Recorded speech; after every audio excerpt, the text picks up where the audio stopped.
sakit parah ya. Memang kita akui ada yang meninggal tuh 1 orang, harus memperkuat seleksi itu ya di sini ya. Pertama yang penting kita melakukan bagaimana bimbingan teknis dengan kita udah harga mati di situ, nggak boleh ada yang main-main lagi. Tujuan kita bahwa memang kita harus mesti bisa membedakan ya mana kepentingan keluarga, mana kepentingan negara dan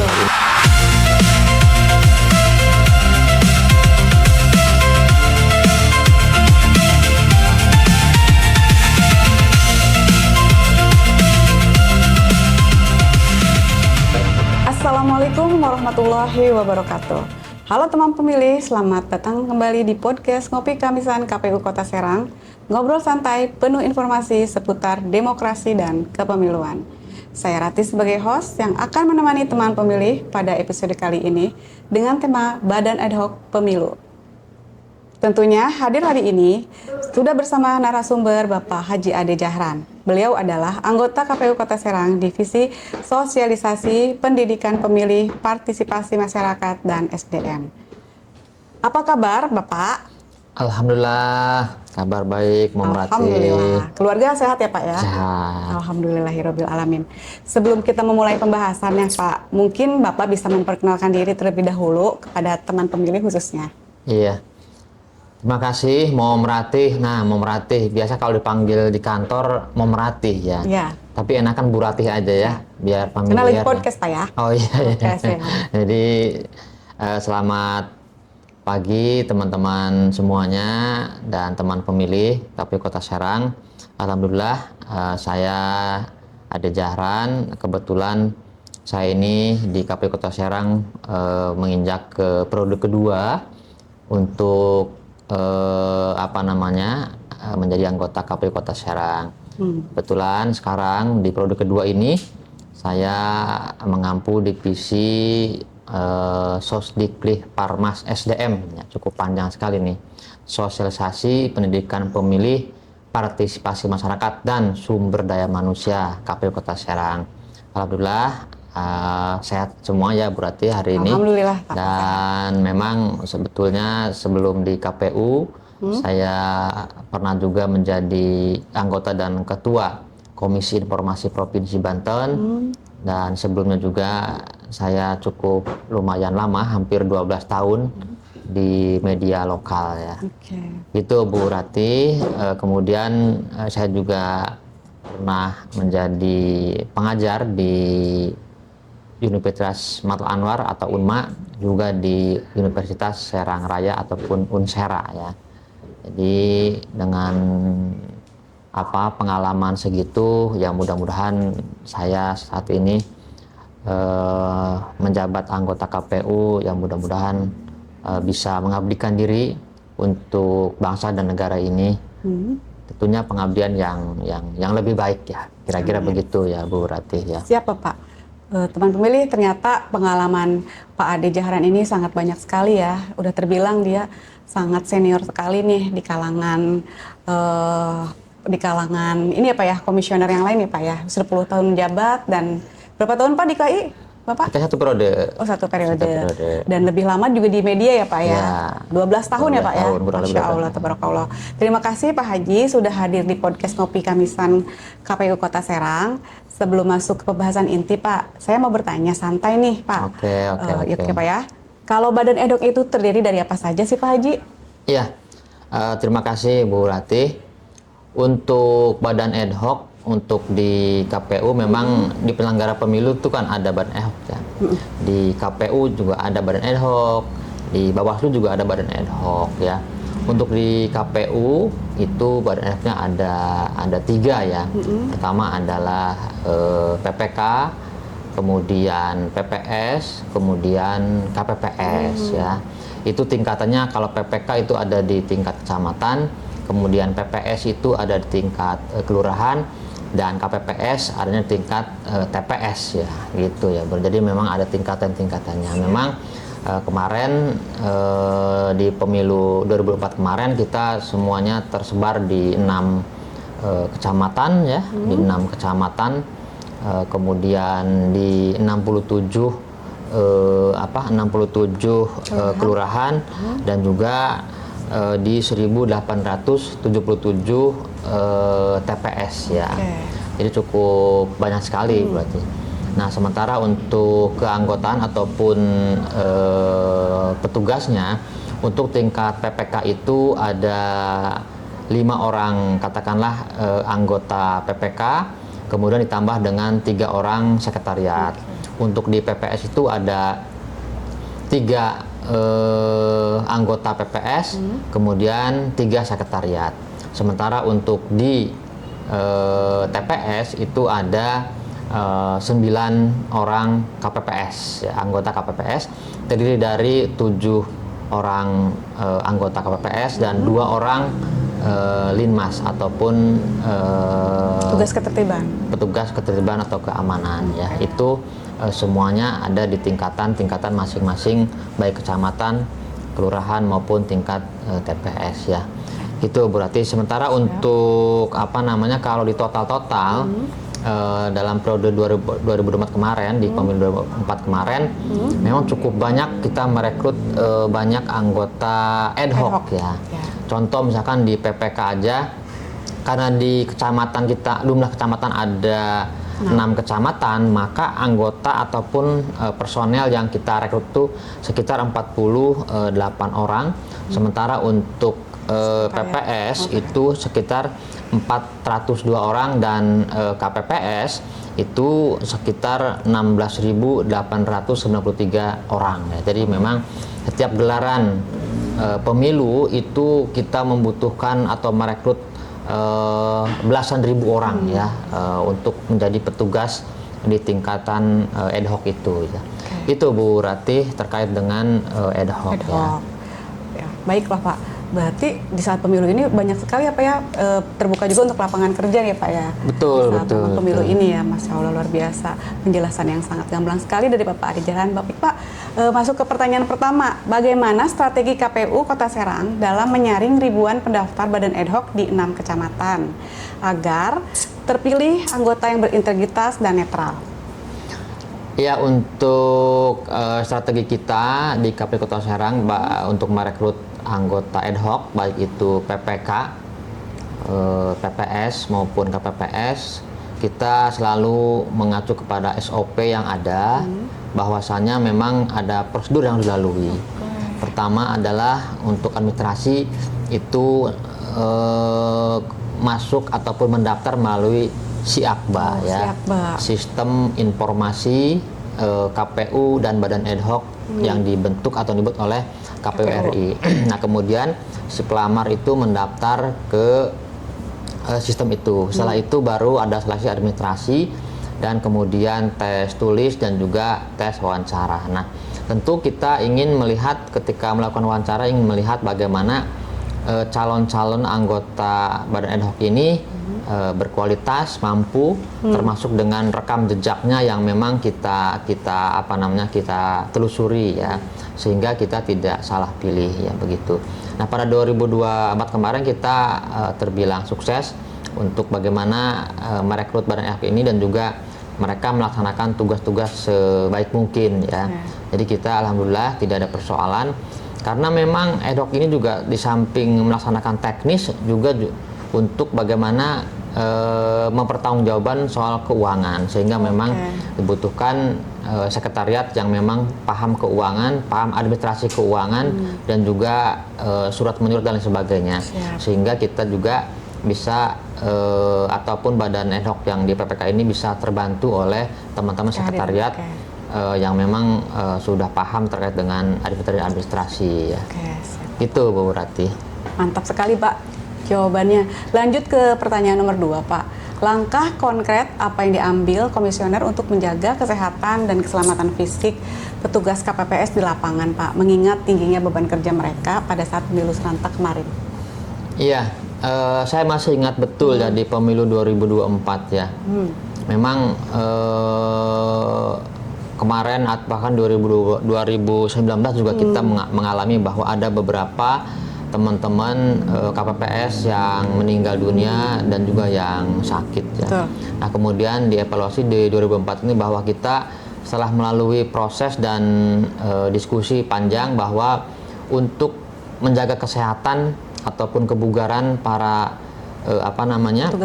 petugas KPPS, kita itu memberlakukan bahwa diutamakan adalah masyarakat yang usianya itu maksimal di 50 tahun ya. Ini penting saya kira. Nah, kemudian kita juga selalu koordinasi dengan pemerintah daerah.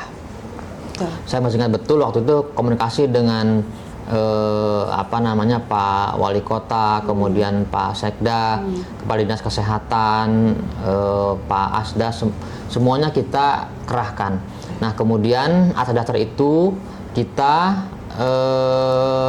ada semacam pemeriksaan kesehatan di tingkat KPPS ya.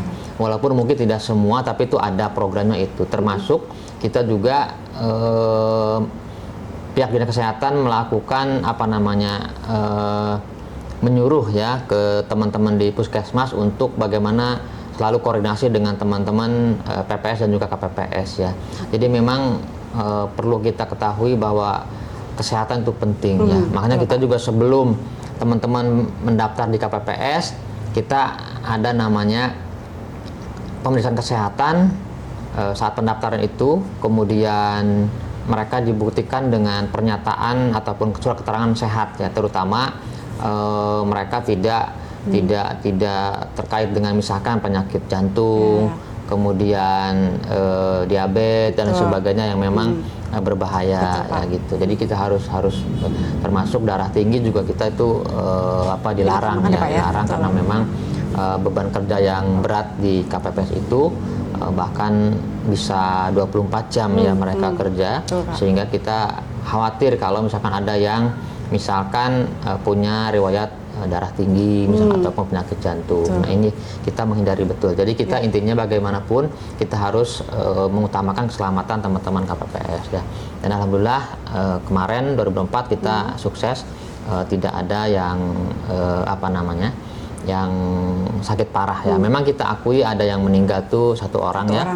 Kemudian yang sakit berat itu 2 ya, atau 3 Pak ya. Betul, Pak. Nah, kemudian sakit ringannya ada 13 atau 17 Pak itu. Tapi paling tidak berkurang dibandingkan dengan 2019 kemarin ya. Artinya apa? Indikasi kita bahwa harus memperkuat seleksi itu ya di sini ya, terutama kesehatan ya. Itu Bu Rati. Luar biasa sekali Pak. Berarti pemerintah Kota Serang hadir untuk betul. Oh baik, untuk teman-teman KPPS ya Pak ya, dengan selalu berkoordinasi dengan puskesmas bahwa untuk dilayani Pak ya, diutamakan.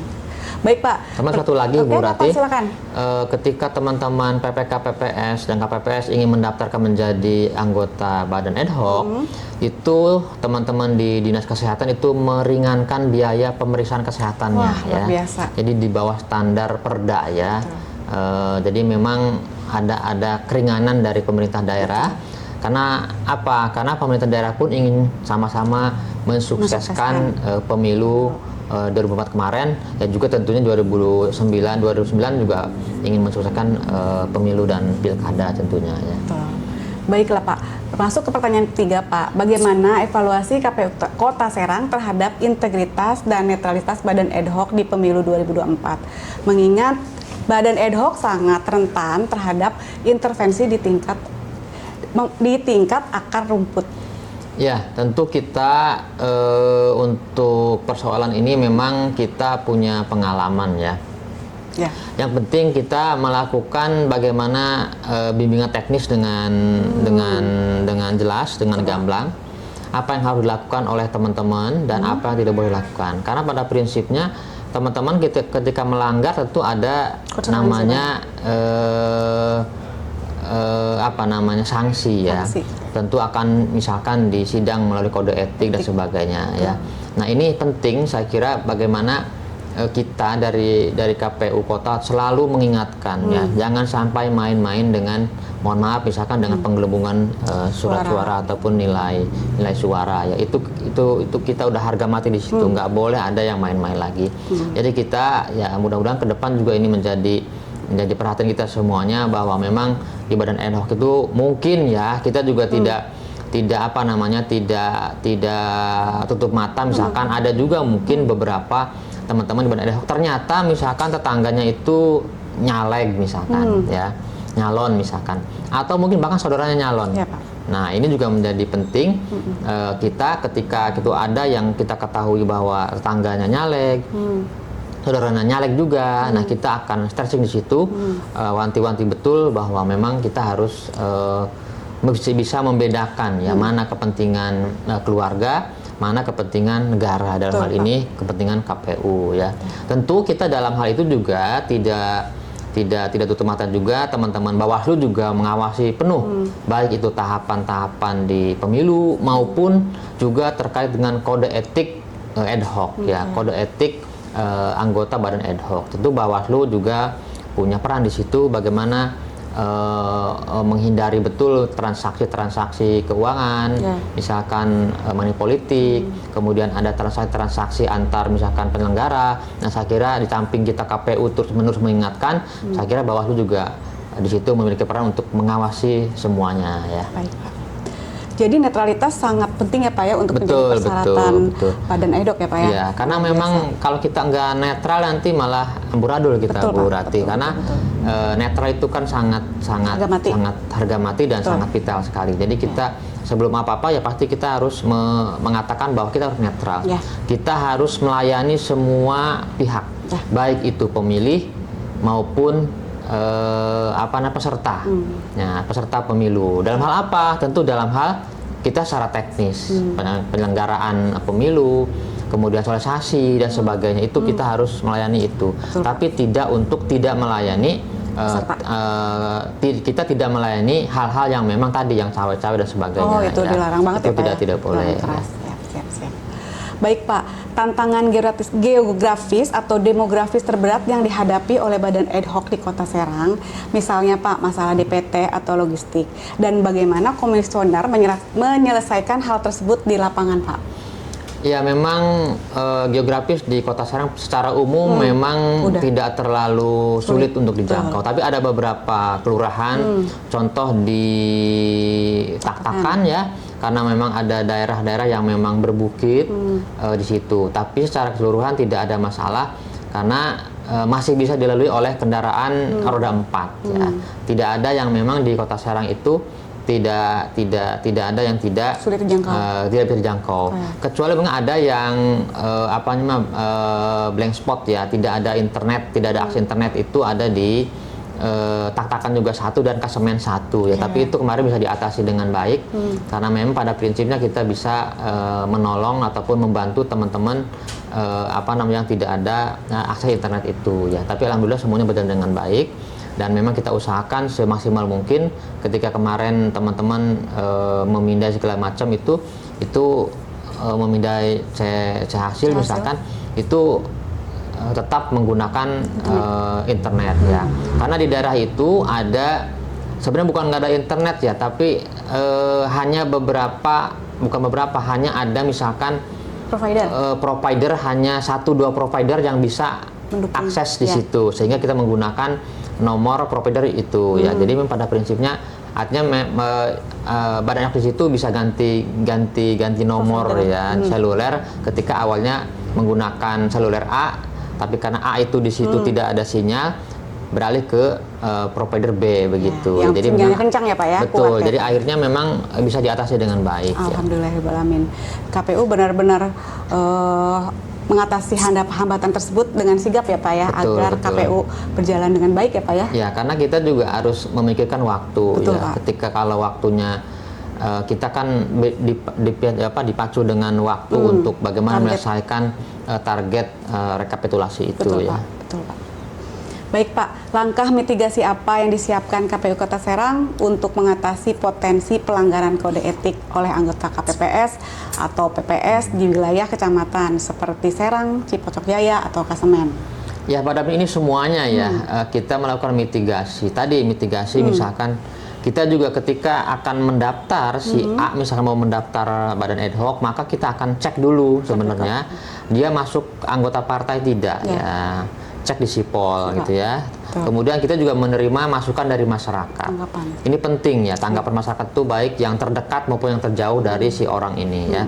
Kenapa demikian? Nah, kita secara pribadi dari kelembagaan KPU tentu tidak bisa menjangkau secara keseluruhan ya sampai ke tingkat bawah.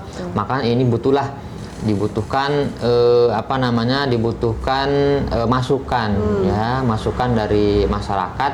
Misalkan si A itu seperti apa, si B itu seperti apa. Itu penting saya kira ya. Jadi jangan sampai nanti ternyata sudah masuk ada anggota partai politik, misalkan ada yang pernah cacat di kepemiluan atau pernah ditegur oleh ataupun mendapat teguran maupun peringatan dari Bawaslu maupun DKPP. Ya, ini penting saya kira. Bagaimana kita melakukan mitigasi sejak awal ya, sehingga di kemudian hari tidak ada persoalan. Ada juga memang teman-teman KPPS, PPS dan PPK itu awalnya sudah oke, tapi tiba-tiba mereka misalkan mengundurkan diri dengan alasan apa? Kerja ya.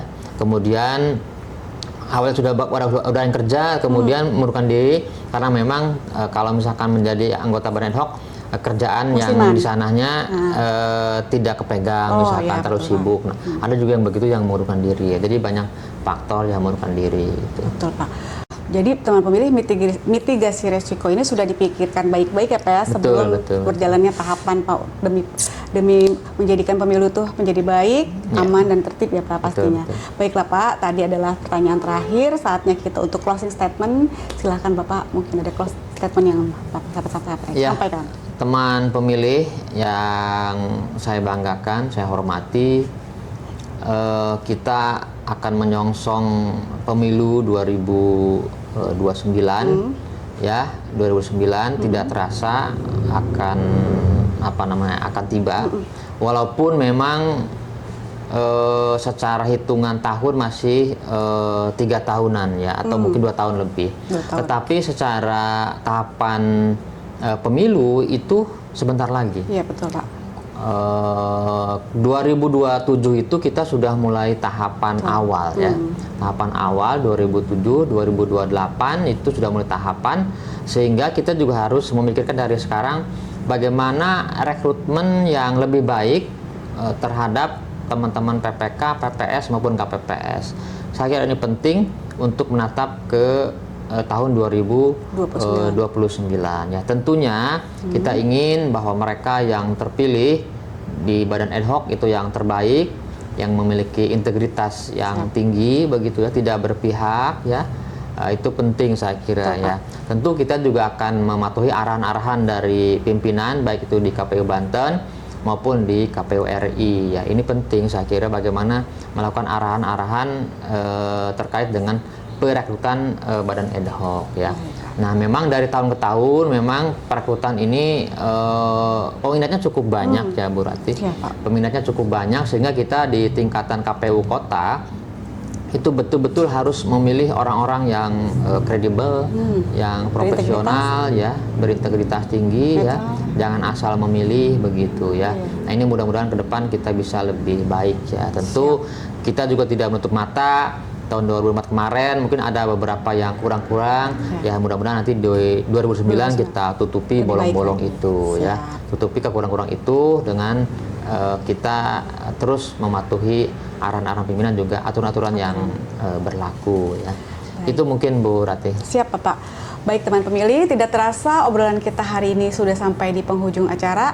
Terima kasih banyak Bapak Pak Haji Ade Jaran sebagai narasumber yang sudah berbagi informasi yang sangat baik ini. Semoga podcast hari ini bisa menambah wawasan teman pemilih semuanya tentang Badan Ad Hoc Pemilu tahun 2024. Saya Ratih pamit undur diri. Jangan lupa ikutin terus media sosial KPU Kota Serang di Instagram, Facebook, X, website, TikTok, dan kanal YouTube agar tidak ketinggalan informasi kepemiluan. Jumpa kembali dalam podcast selanjutnya, dan teman pilih jangan lupa untuk subscribe, like, dan komen. Wassalamualaikum warahmatullahi wabarakatuh.